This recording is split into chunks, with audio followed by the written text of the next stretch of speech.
ఇదొక herbal plant.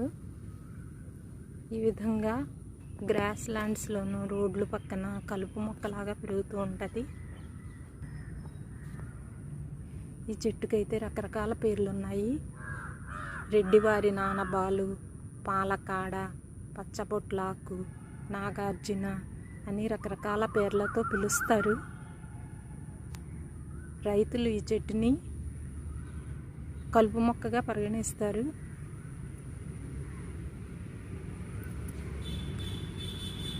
ఆయుర్వేదంలో ఈ చెట్టు నుండి మందులు తయారు చేస్తారు. సైంటిఫిక్ నేమ్ అయితే యూఫోర్బియా హిటా, యూఫోర్బియేసియే ఫ్యామిలీకి చెందింది. ఈ ఆకులకి కాండానికి కూడా నువ్వు ఉంటుంది. ఇలా చిన్న చిన్న గుత్తుల్లాగా ప్రతి ఆకు ప్రతి కణుపు దగ్గర ఈ విధంగా పువ్వులు వస్తాయి.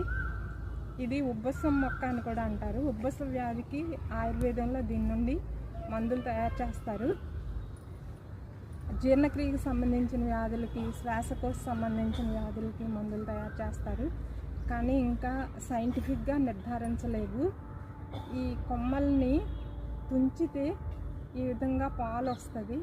ఈ పాల నుంచి కూడా కొన్ని మందులు తయారు చేస్తారు. కళ్ళ వ్యాధులకి అవసరమైన మందులను కూడా వీటి నుండి తయారు చేస్తారు. ముఖ్యంగా ఉబ్బసం, ఆస్తమా అంటాం కదా, ఉబ్బసానికి ఈ చెట్టు నుండి మందులు ఆయుర్వేదంలో బాగా తయారు చేస్తారు. పాము కాటుకు కూడా మందుని తయారు చేస్తారు ఈ చెట్టు నుండి. అయితే ఈ పాలు, ఈ చెట్టు నుండి వచ్చిన పాలు మైల్డ్గా, కొంచెం లైట్గా పాయిజనస్ అంట.